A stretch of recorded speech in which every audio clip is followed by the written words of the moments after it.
What's going on? It's pretty late in the UK. It's quarter to 2 a.m. This is kind of like Mauler streaming time. Um, but my body clock has gone pretty wonky lately. So I'm kind of my body clock is really out right now. So I thought I'd do a little bit of a stream before I hit the sack today. I'll be going to bed shortly because one of the reasons I haven't been sleeping very well, or maybe I have, depending on how you look at it, is because of these dreams I've been having. But I'm going to come on to them in just a little bit. I'm going to do a couple of quick posts for the stream because this is unplanned. So I haven't done any social media to advertise the fact that I'm online at all, which is probably why there's only 2 people watching. So let me just do a couple of quick. I'm just going to do a couple of quick posts. But if you're watching, put a comment in the chat. Say hi. I will talk to you. So yeah, my sleeping has not been good lately. I went to bed at 5:30 in the morning yesterday. 5:30 in the morning, which is pretty horrendous time for anyone to go to bed, really. Yeah, so I'm just gonna hold on. Sorry, bear with me. Should have done this before I came on the stream, shouldn't I? Never mind. How you all doing? 3 people watching now. How you all doing? How you doing? Put something in the chat. I'll say hi to you. So it's been a bit of a weird day because we've had a couple of people from, I think I'm quite justified in saying, from my community pass away, my profession. One of whom I was a big admirer of, actually. Although it's probably fair to say that I also really appreciated the work of Bud Court, who I also understand passed away today. So we lost we lost a couple of good ones. But the real big, well, it's not a shock, I suppose, because I know James Van Der Beek has been ill for a while, and I know he was quite public about it. But I think I just I thought he'd beaten the cancer. I mean, do you ever really beat it? I suppose is the question, because it always comes back, doesn't it? It seems to always come back. But I don't know. I guess maybe that had gone off my radar for a bit. But I really thought he was going to beat that. Good evening, Ryan. How are you? Let me just read out this comment here. Right, Arts. I've not been sleeping very well myself. Long story short, I'm okay, but at the same time, I completely feel like I'm upside down at the minute. Currently drinking on last can, and I'm glad you're on. Oh, bless you. Are you someone that knows me from the rave scene? It sounds like you know me. If not, then hi anyway, and I appreciate you being a fan of the channel. Well, I'll tell you what's been going on with me. So there was a while back, I think it was maybe around 2022, where I had a dream, and I was on my honeymoon, which took place in 2013. And we traveled to Santorini, and we were in Santorini for about a week. And then we went from Santorini to Crete, and we stayed in Crete for 3 weeks. Stayed a week in one place, a week in another place, and well, nearly 3 weeks. It was around maybe like 18 days or something like that. And then we flew from there to Holland, and we stayed in Holland for a week. I remember saying, I quite vividly remember this conversation. I remember saying to my then wife, who, by the way, is a very special woman, still is, even though I don't have any contact with her now. But I remember saying to her, God, I wish we didn't have to go home to like face the real world and bills and work and all of that stuff because we were such good mates and we really did enjoy each other's company. We were always very good in each other's company. And so I dreamt I was back on that honeymoon. Like I said, this was in 2022. I had this dream. And this dream went on for ages in that timeline. And I cheers, Ryan. I remember you on the Shield. That's right. Yeah. Cheers for the support. I appreciate you. That timeline went on for ages, and it felt like I lived it for like months. And there were time jumps, like there would be sort of like a scene from a movie. You know, we would go to dinner or something, and then we would time jump again, and it would be later, maybe a year later, and you know, and we would still be together, and certain things that had happened before didn't happen in this timeline.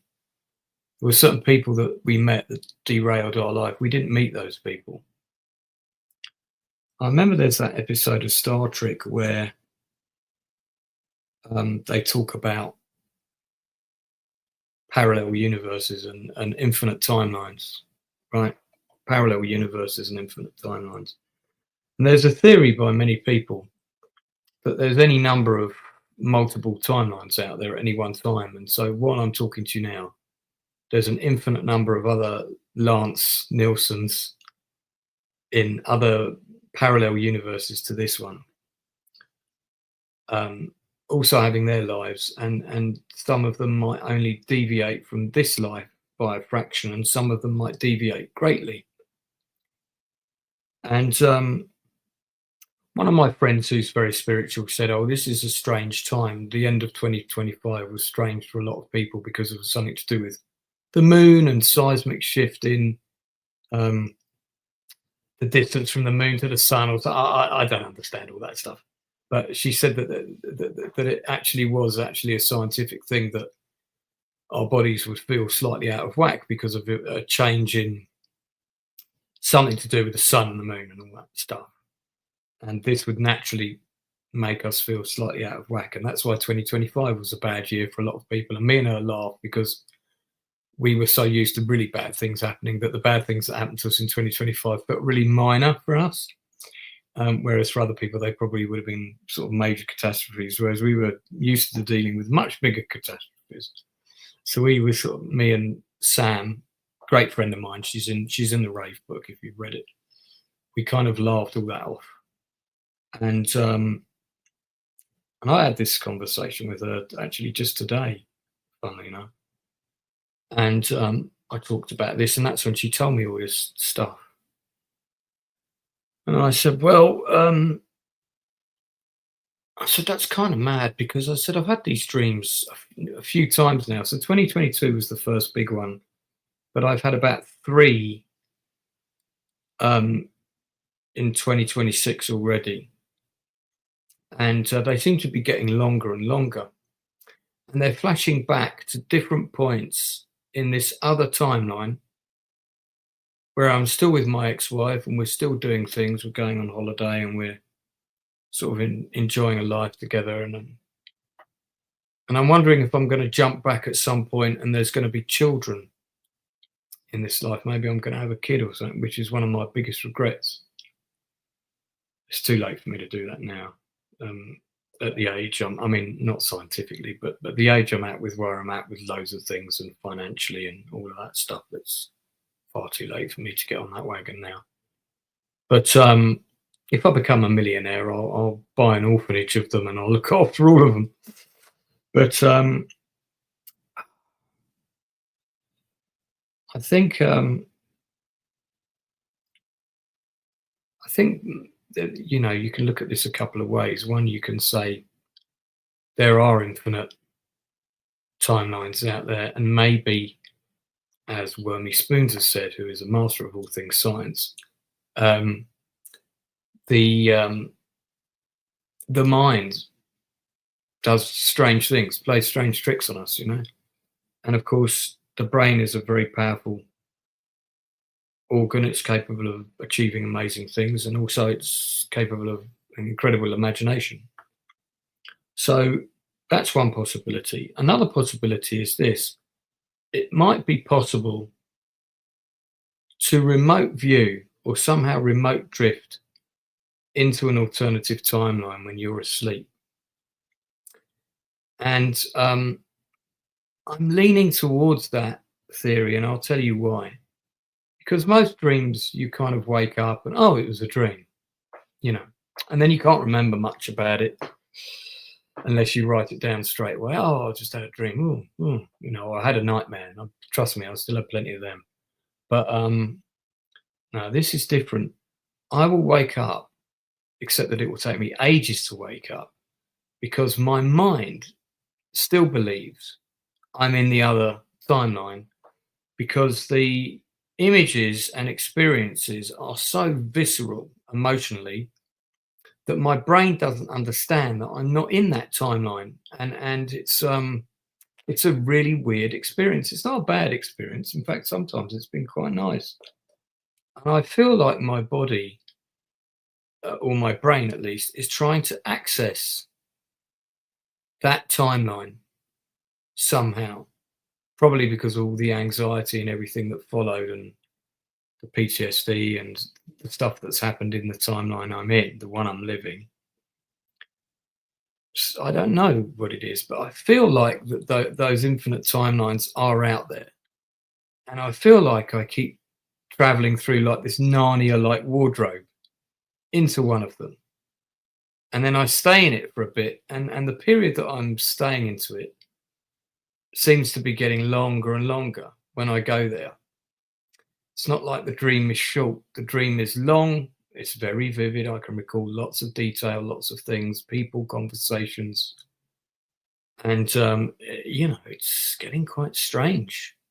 My 2025, by the way, was pretty good. I set myself 3 goals for 2025 and I achieved them all. And I'm actually feeling all right. I'm sorry to hear you're feeling a bit troubled, Ryan.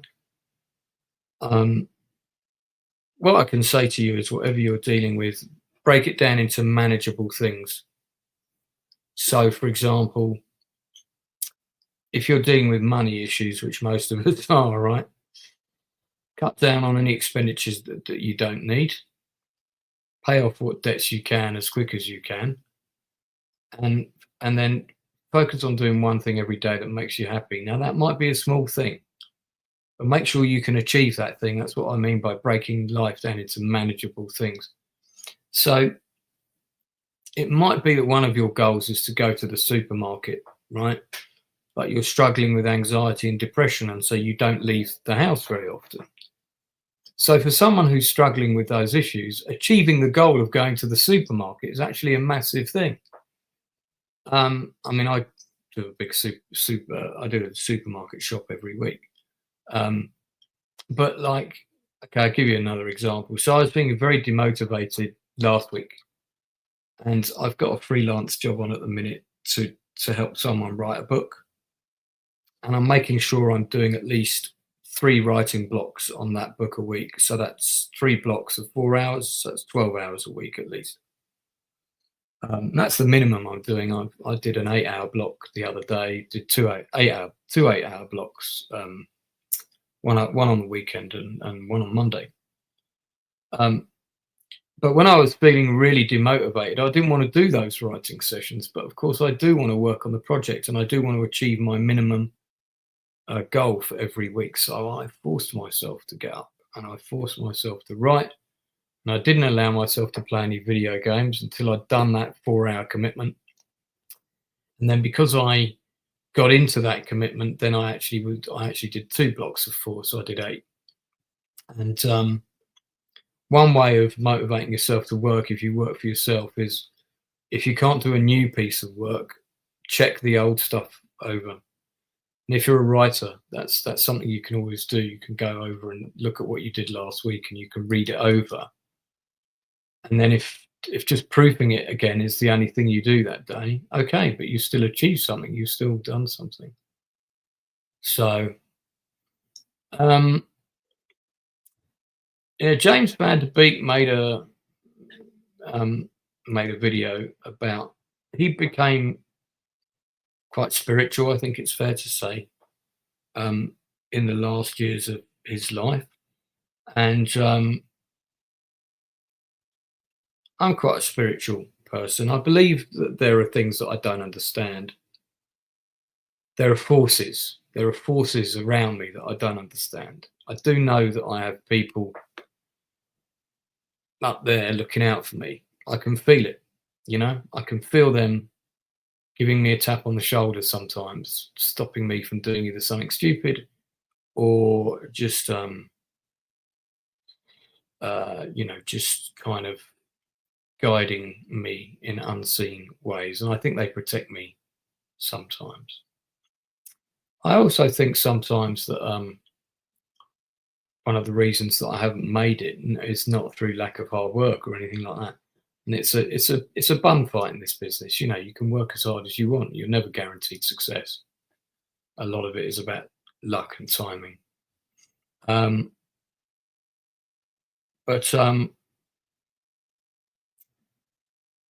CCH Panda's not died, is she? Fuck, don't tell me that.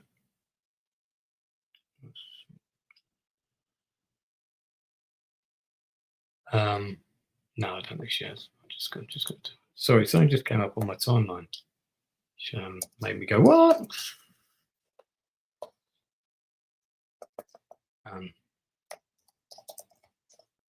She better not have, because that's someone I really want to meet.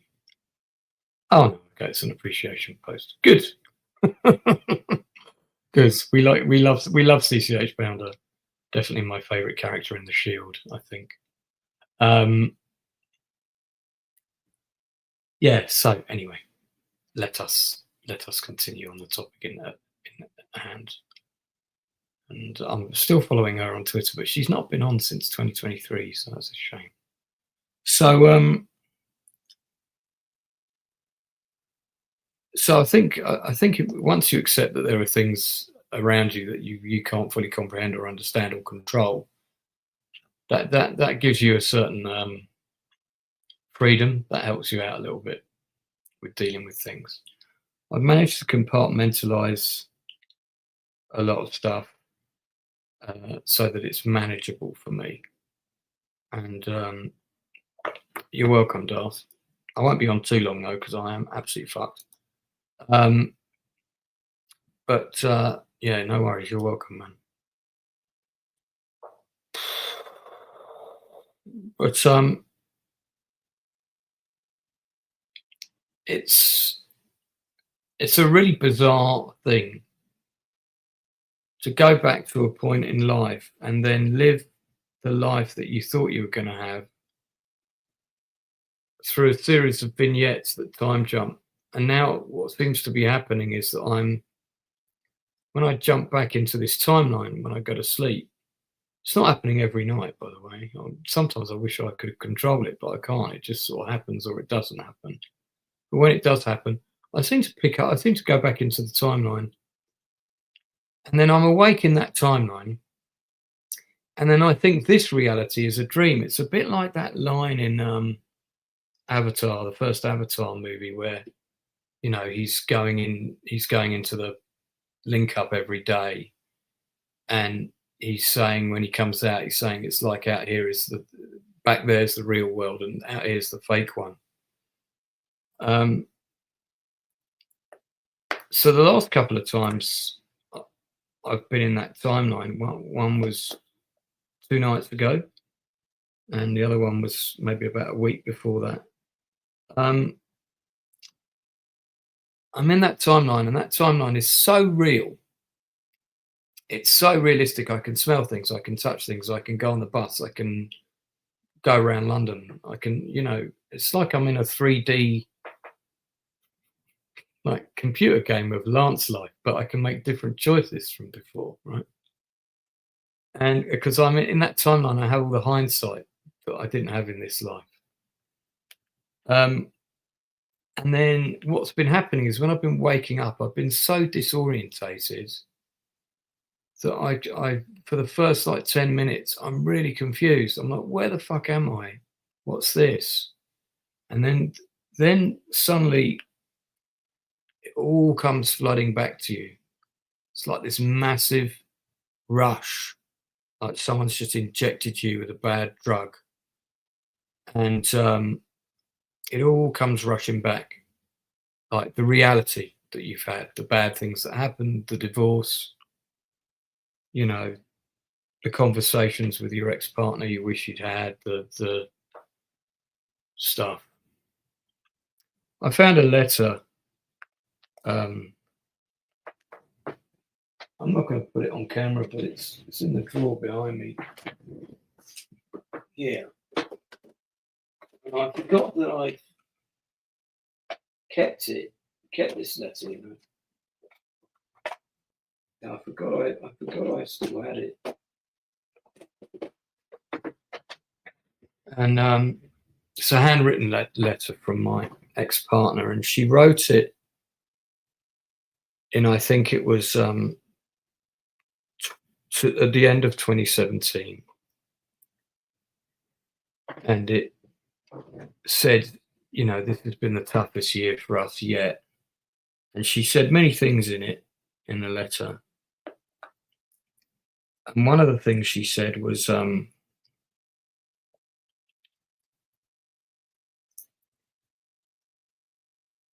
want you to know that even though we've had our challenges, and the year's been really difficult, one of the things that's made it bearable is the fact that I'm with you and we're still together, and you've always been there for me when I've been upset.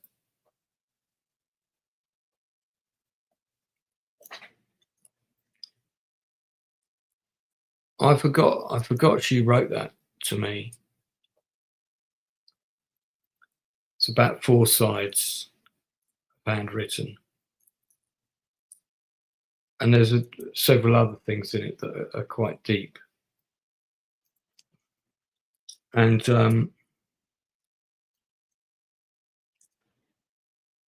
you know, anybody that ever doubted we were truly in love, they only need to read that to see how much we loved each other. And we really did. And when I read that, which I hadn't seen since 2017, I wept when I read that letter for the best part of like 10 minutes, like uncontrollably sobbed. Because I think when we were in the middle of things and I read it, I didn't really take it in as much as I should have done. I can't remember actually, because so much has happened since then. What was everything that happened in 22 and just a whole load of other stuff. But you know, you read that now and you think, oh, how did we let that fall apart so badly? And then, you know, when I'm sitting here thinking about things like that, or I'm feeling sorry for myself for one reason or another, there's always something in life that comes along that reminds you how fortunate you are. And I guess I can tie this into the passing of Mr. Van Der Beek, because here's a guy who he grafted hard, you know, he wasn't born with a silver spoon in his mouth. He was a young actor who was very passionate about theatre, and he worked very hard to achieve his acting abilities, shall we say. And he was, I think, in some ways, you know, Dawson's Creek was both fantastic for him, and of course, it was difficult because it typecast him, but what I noticed about him later in life was he was very he was quite happy to laugh about it. He was quite happy to send himself up, but he also loved playing villains. He loved getting away from the Dawson's Creek image. Just take a look at this shot of him in Criminal Minds. So this is a guy who, like many of us, got married. First marriage didn't work out. Luckily for him, he met a second wonderful lady. By all accounts, they had a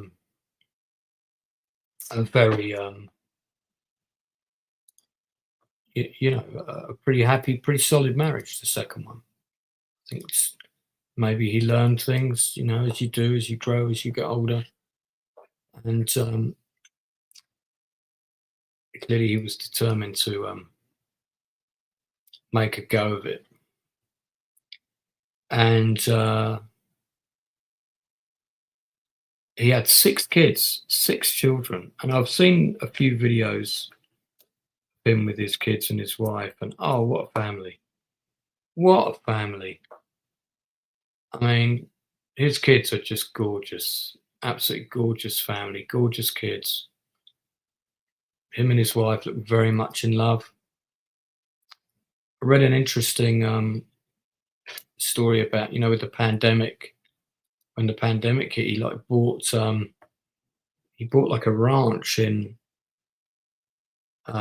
Texas, and he took his family all off to Texas, and there was a lot of people moving out of LA around that kind of time.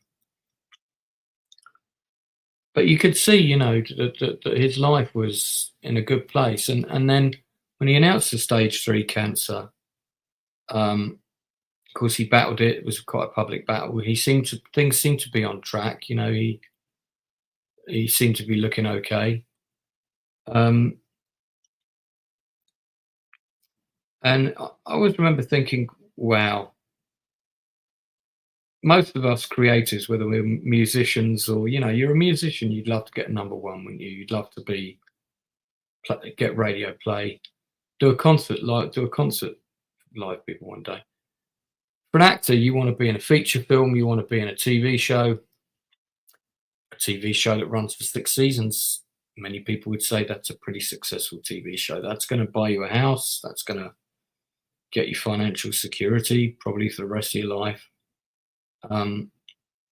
But he didn't just do that. He did a number of great feature films, including one with indie director Roger Avery, who I'm a huge fan of Roger Avery, and actually did a little post on his Twitter.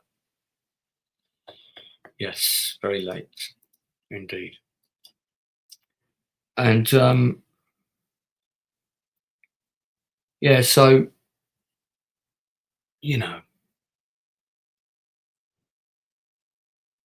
for me, on the outside looking in, and I am on the outside looking in, I'll put my hand up and say that, before the cancer came along, I would say his life was a success. He had a good career. He was a man with considerable talent, and he'd shown what a versatile actor he could be. You only needed to see him in the other roles. He had a partner. He had children. Pretty decent life, from what I could tell. And he's 48, or he was 48. That's several years younger than me. And I think, wow, compared to that, prior to the cancer, my life's a fucking mess, man. It's a mess. Divorced, don't own my own home, not got a stable income, I'm a creative guy with a lot of talent, but so what? There's lots of us out there. And I'm thinking, well, man, uh, yeah. So, and there's no answer to the why him and not me question, because I had this before. If you've read my rave book, you'll know this story. I went on a trip in 2022 and I had a bad omen about that trip, and I didn't expect to come back from that trip. And I thought I was going to probably be killed in a plane crash or something similar. Now, look, I know that sounds really grim, right?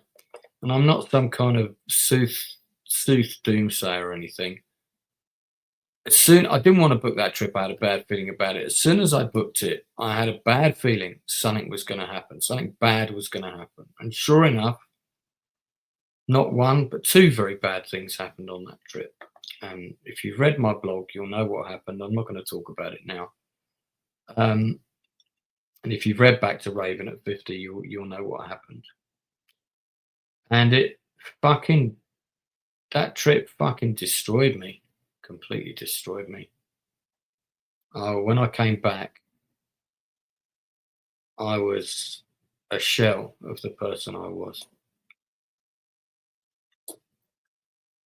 So no wife and 6 kids to come back to. And I had to deal with everything that had happened on my own. I did get counselling, but it was very, very, very hard.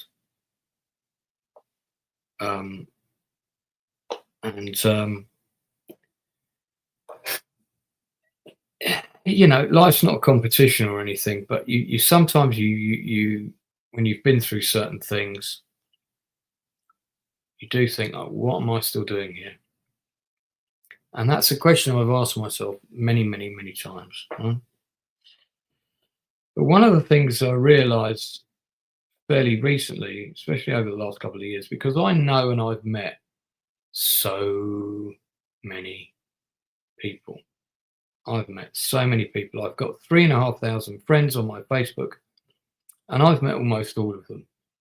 There's probably about 200 that I know online, like some of the people in the chat right now. But I've met pretty much all of them, and I've got a lot of people I know that are not on Facebook. So I've probably I don't know, probably come into contact with something like around 4,000 people or something like that, and others, I guess, on top of that.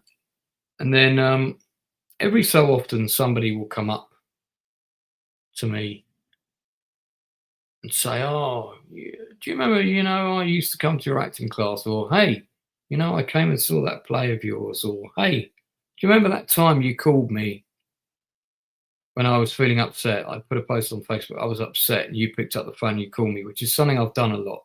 I've done a lot of that. So every so often somebody will come up and say one of those things to me, and say, Lance, do you remember when you did this thing?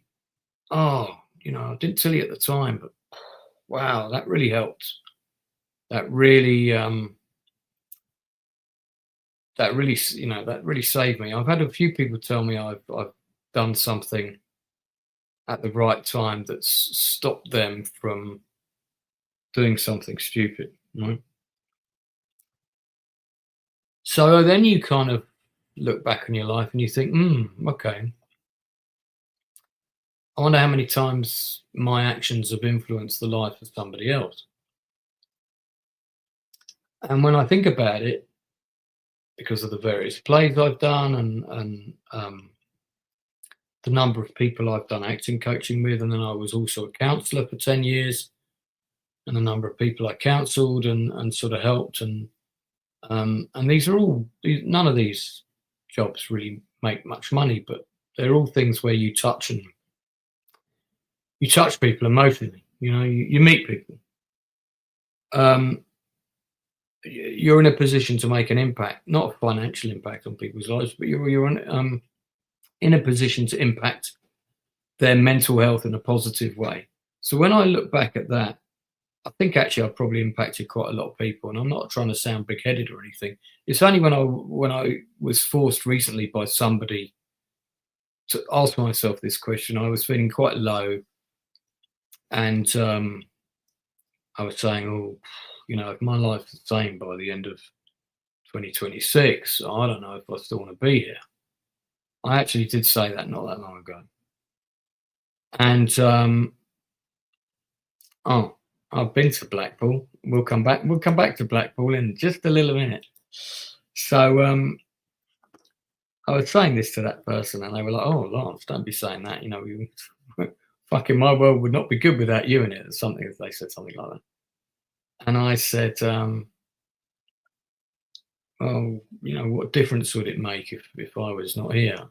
And they were like, "Oh, what do you mean? The difference you've made in people's life." And they started going through this big long list of things I'd done and people I'd helped and stuff like that. And it was a long conversation, and at the end of that conversation, I was kind of, I never really thought about it like that. Never really kind of sat back and took that objective view about my achievements. I just thought I was a bit of a failure because I don't own my own house. I can't hold a driving license because of the brain damage, so I don't have a car. And great makes me great date material that, and yeah, and I've got fuck all assets really, apart from my scripts and my books and all of that stuff. So it wasn't until that conversation with that person that I said, actually, in another way, I'm a very rich guy in terms of the opportunities I've had to impact people. Actually, there's been a lot of them. So that was really interesting, and that made me go, okay, I should think about that. So success is measured in different ways, and I think it doesn't really matter how much money and stuff you earn, because there's a lot of people that are very rich who are very unhappy. And to know that I'd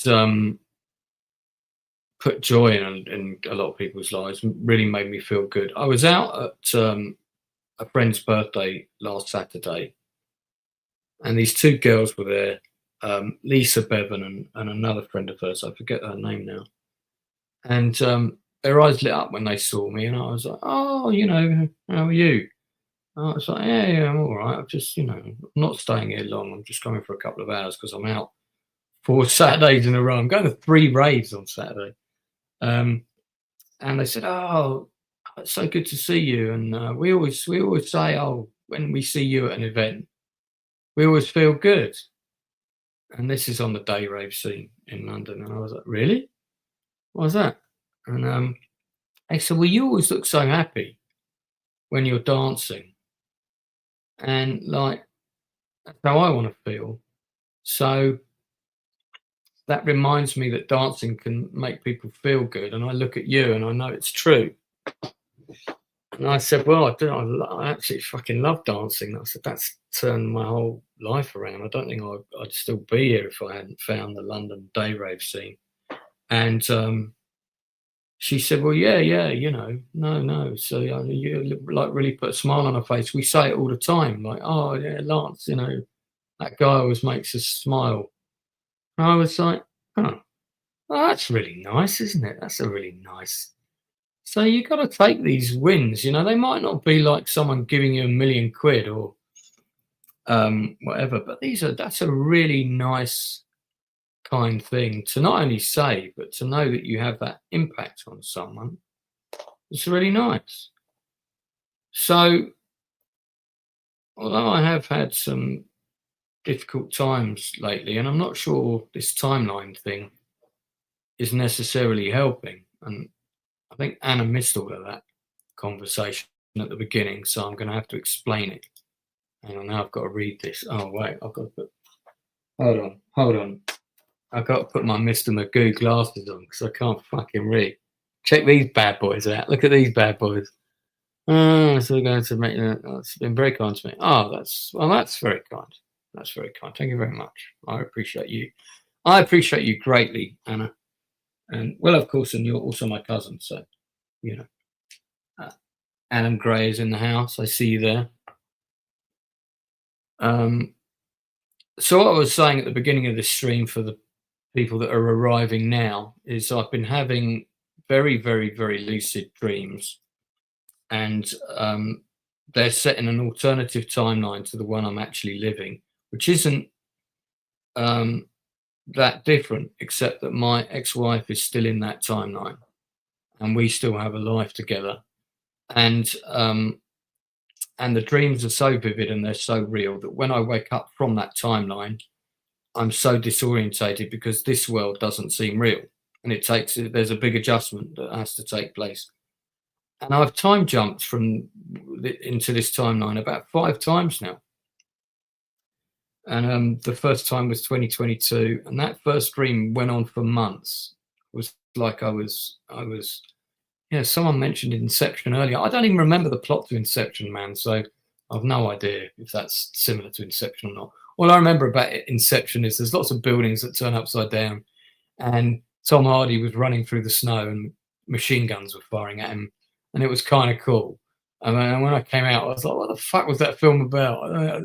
The thing with Chris Nolan is he's a talented guy, but it's like, you watch his films until you come out, what the fuck was that about? I said, what was that about? Yeah, so I believe I've got Inception on Blu-ray. I do own it. I believe this other timeline exists. This other timeline exists, and there are other timelines that exist for all of us, probably. And I believe that somehow my body is finding a way it's somehow remote viewed and latched onto this when I'm in my dreamlike state. And somehow I'm being transported into this other timeline. I know it sounds like a fucking episode of Star Trek, doesn't it? It sounds bonkers. But I honestly believe that's what's happening. Atom, you said YouTube is dying fast. Is that right? I don't know. It all seems pretty busy, but is that in terms of like content and subscribers and whatnot, or unless you're one of the really big channels, maybe? Do you know what? I haven't checked to see how many subscribers I've got. Let me go and have a look.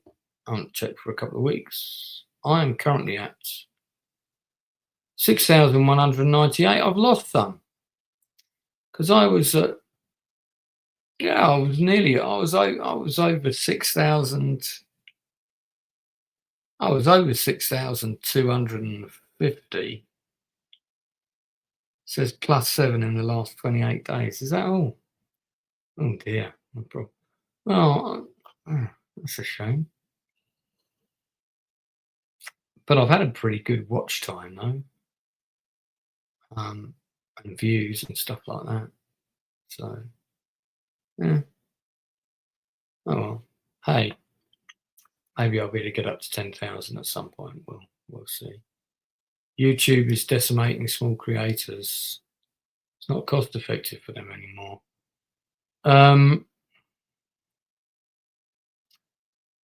Right. I see. I've never done YouTube for the money. My channel's always been really about getting exposure for creatives. That's really what it's been for. That's what I've always wanted it to be for. Anyway, so I would still look at James Van Der Beek's life, and I would call it a successful life. It's very sad that he passed away at 48. I've had a lot of friends that have passed away a lot younger than that, some of whom never got married or had children.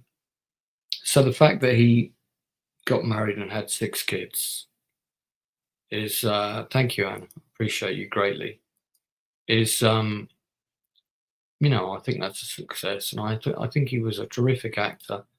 Dawson's Creek was a massive thing in my life, because I think, James Van Der Beek's character was basically he was an aspiring filmmaker, and he had posters of Jurassic Park and all that stuff on his wall. And and he had this ideal view of romance, and was a bit of a lovesick puppy for Joey, and so he was kind of in love with his best friend and all of that. And I related to his character on a lot of levels. So I was always a fan. I always watched the show when it was on. And I think I went and bought the DVD of the final episode because by then it wasn't on terrestrial TV, and I don't think I hadn't seen the final episode. So I went out and I bought it. Yeah, that song. I don't want to wait for my life to be over. Da, da, da, da, da, da, da, da, da. Yeah, Blackpool. I've been to Blackpool. I've been on the big one, the roller coaster. I've been on the big one twice. So, God, look how young they are here. Yeah. That's crazy, isn't it? Crazy. Joshua Jackson. He's a bit older now. Katie Holmes. Yeah, Katie Holmes looked a little bit like my first girlfriend. So that was always, kind of a thing. It was like, oh, that looks a bit like my first girlfriend. Now, I think that might be James Van Der Beek's wife, maybe? But would that be his first or second? I'm not sure. I think that's one of the cast, isn't it? Anyway. Sweet picture. So, all right, let's talk about writing, seeing as people in the chat are talking about it.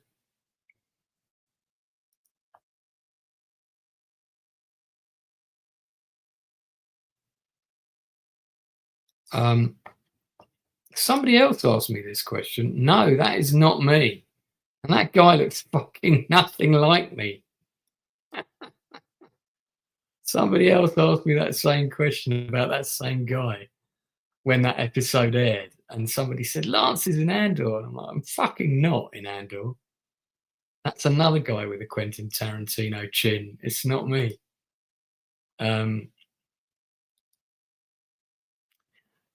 So one of the things I do is I do script appraisals for people. In fact, I'm doing one this week. Somebody will send me a script and I'll read it. I'll make some notes and then I'll do like a sort of video call with them and we'll talk about, what's working in the script and what's not and maybe what needs changing. And sometimes I've had some great ones, where they don't need a lot of changes. And then other times I'll get stuff and it's like, oh, okay. I think, that needs a bit of work. Now, the actress who played Dawson's mum, Mary Margaret Humes, God, she was gorgeous. Absolutely, absolutely thought she was gorgeous. I don't think I've seen this person in my chat before. Hello, welcome to the channel. Good to see you. I see you. Lord Corhi. Do you have a YouTube channel? Let me know if you do. I'll give you a sub. Yeah, I had a massive crush on this actress who played Dawson's mum. There were two people in Dawson's Creek that I had crushes on. One was the mother. She's gorgeous. Isn't she gorgeous? She's so beautiful. And then there was a guest actress, I think in like season 3 or season 4, who was like briefly Dawson's love interest. I think she was the daughter of the principal, black actress. Yeah, I had a massive crush on her. I think she was in a still that I showed earlier.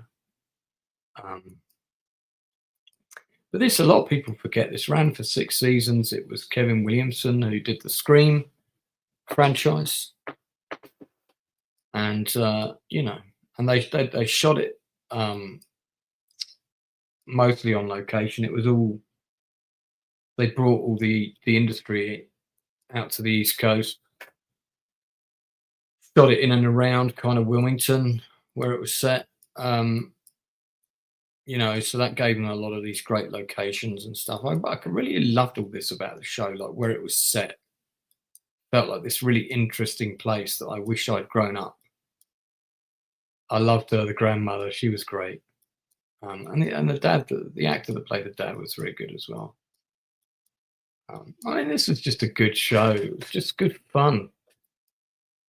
Um, you know, a lot of teenage angst and all very serious dialogue and a lot of overthinking on the part of the characters. But it was great television. I mean, I used to love watching it. This actress is very good as well. I forget her name. Um, yeah, I do love a good sunset in a movie. So, well, Mr. Van Der Beek, what can we say? Godspeed, sir.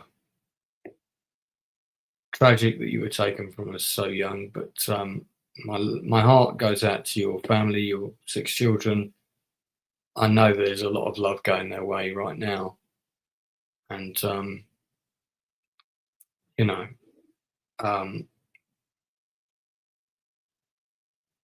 may they get lots of love and support from all those around them, as I'm sure they will. Yeah, one of his other films that I really liked was the Rangers, Texas Rangers one. I'm just trying to see, and I don't mean it's not Walker. So it's this one, Texas Rangers. This is not a bad movie.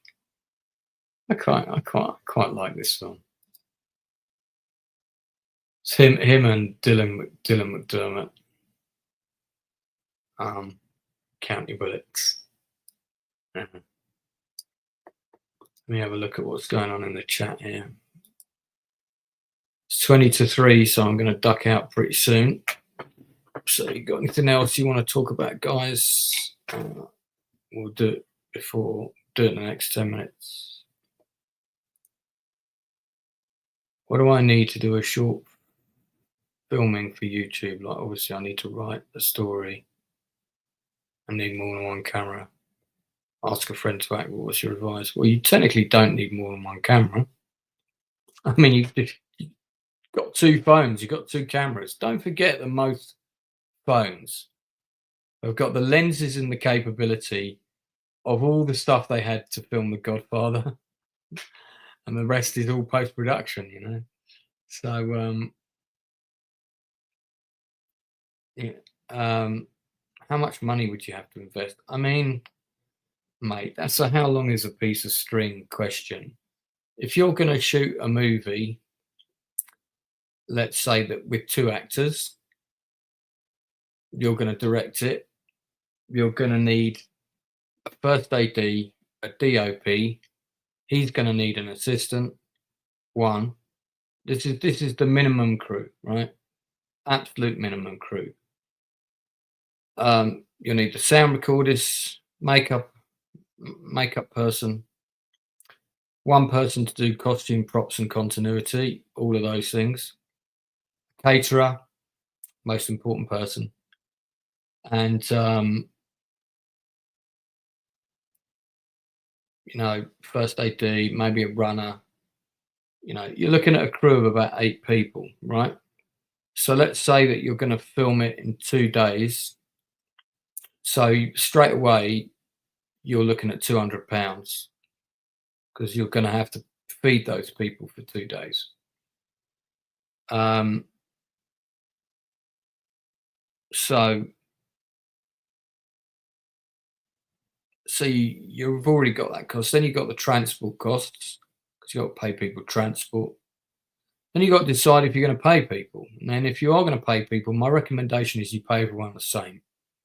But then, you know, if a guy's bringing his camera and he's bringing a special camera, you know, then maybe you pay the guy that's bringing the camera, you pay him double because he's also bringing you a camera, you know.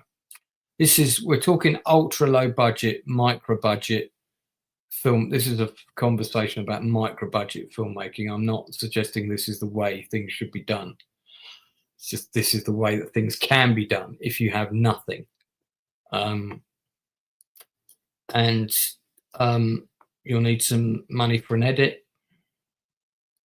That costs time more than anything. So can you edit? If you can't, learn to edit. It's not that hard. You can learn to edit. So yeah. I wonder if someone's done a Dawson's Creek sort of like montage on YouTube. I wonder. Let's have a look.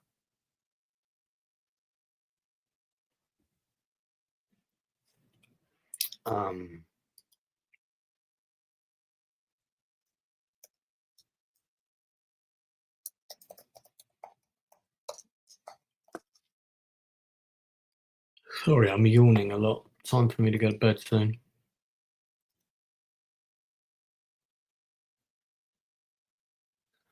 Oh, this is the reunion. Yeah, someone told me about this. There was an actual.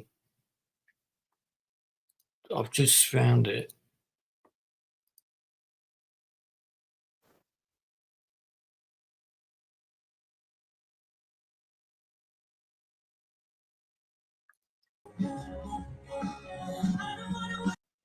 I'm going to mute that before I get. So I'm guessing this is at some wherever it is. So hang on, see that here's the car.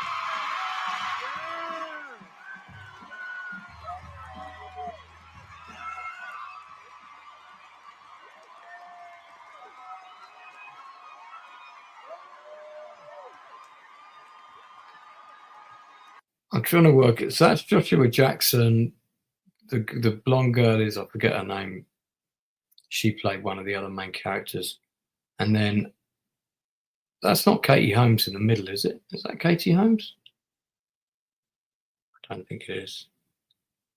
And here's more people. That's the dad. That's the mum. Oh, is that the mum? Or is that the aunt? No, okay. There's the mum, the dad, and the aunt. Okay, yeah.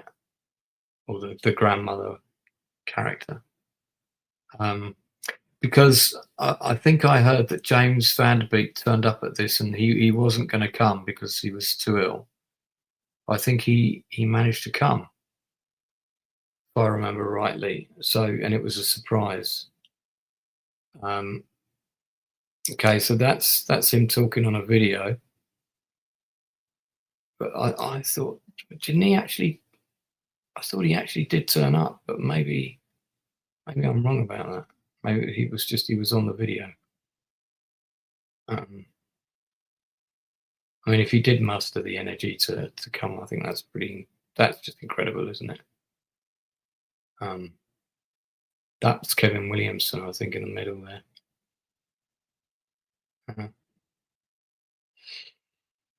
there. You can see how emotional it is for them all. Yeah, I mean, God, what a journey, you know? What a journey. As there he is talking again. So this is like highlights of this reunion. I guess different people doing different things, people singing. This is the black girl that was on the show. I know, because I had a crush. No, that's definitely her. Yeah. Okay, well, that was interesting. That must have been an interesting thing to go and see. Okay, I'm knackered now. I think we need to wrap it up.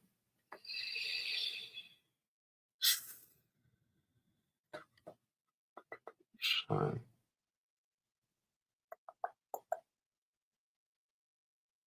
about the dream. Enjoy your time. Enjoy the dream.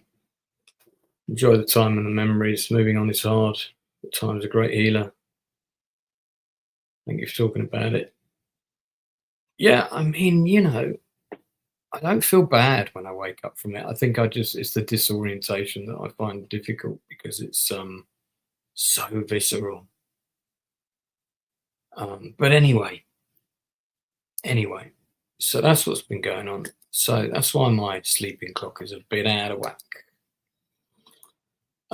So guys, I am back. I don't know if you saw, by the way, I had an industry interview with someone who used to work at Miramax today, who was met Harvey Weinstein several times, experienced the Harvey Weinstein towel experience, and she's done a play loosely inspired by her stories of working in the industry. So that interview was on today. I did that today with Lisa Rose. Check it out. It's really interesting. And we got into like several interesting topics as a result of that. And I think it was a really good discussion.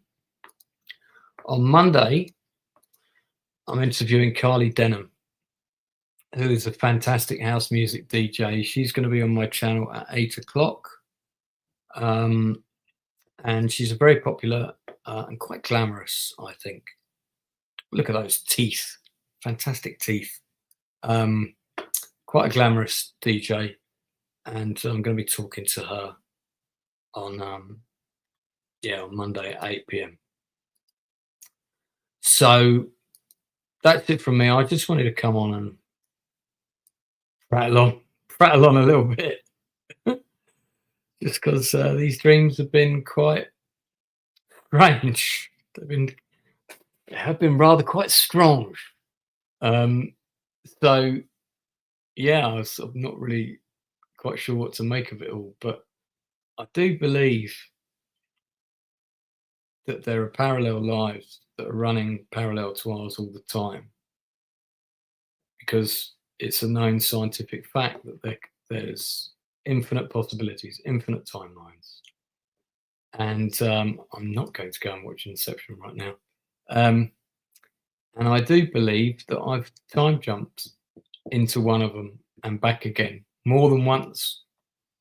I believe that is what's happened. So yeah, maybe it's a Doctor Who thing. Who knows? I don't smoke weed. I don't smoke at all. So I do not smoke. Smoking is not for me. All right, that's it, guys. I'll speak to you soon. Take care.